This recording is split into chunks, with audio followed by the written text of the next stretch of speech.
I have been around this league long enough to know that when a team is in a rebuilding phase like the Carolina Panthers, the rumor mill starts churning well before the trade deadline or the draft. Lately, there has been a significant amount of chatter coming from league analysts and insiders regarding a potential move that could reshape the Panthers' defensive identity. The suggestion on the table is a bold one.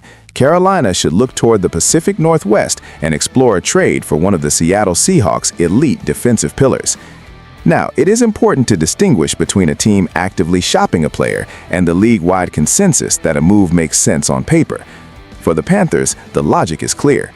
They have a young, developing roster that has shown flashes of brilliance but lacks a consistent, lockdown presence in the secondary that can dictate the flow of a game. Bringing in a high-caliber defender from a franchise known for cultivating defensive talent like Seattle would not just be about adding a body to the depth chart. It would be about establishing a new culture and providing a veteran-level impact to a unit that is still finding its footing under the current regime. When you look at the names currently anchoring that Seattle defense, one individual stands out as the primary target for these discussions: Devin Witherspoon. Since entering the league, Witherspoon has proven himself to be more than just a high draft pick. He has become a foundational piece with the versatility to play multiple roles in the defensive backfield. For a team like the Panthers, who are desperate for playmakers who can take away half the field, Witherspoon represents the ideal prototype. He possesses that rare combination of physical toughness in the run game and elite ball skills in coverage.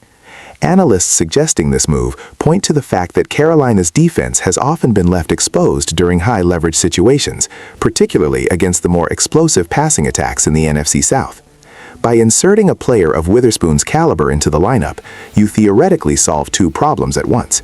You provide your defensive coordinator with a chess piece that can neutralize an opponent's top receiving threat, and you alleviate the pressure on the rest of the secondary, allowing younger players to develop in more natural roles rather than being forced into positions they aren't quite ready for.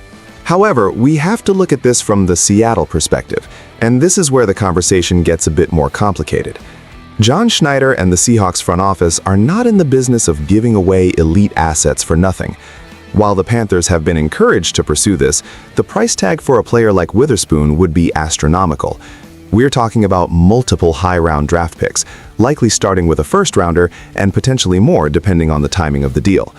From my conversations with those close to the situation, there is no indication yet that Seattle is looking to move on from their young star.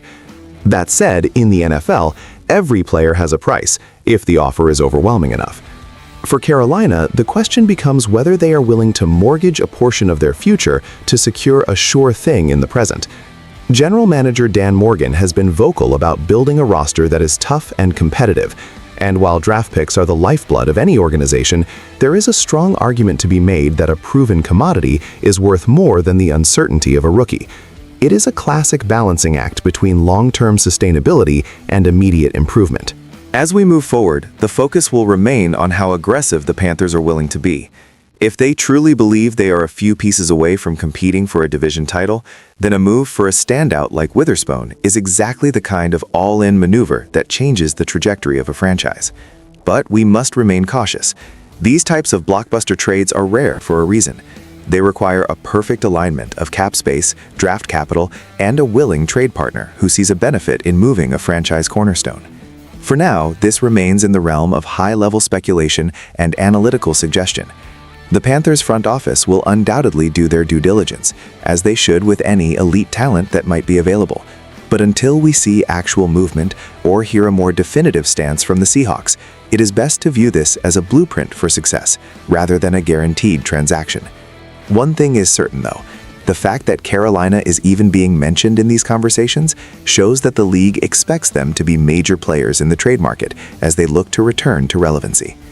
I will be keeping a close eye on the waiver wire and the internal discussions in both Charlotte and Seattle as the season progresses.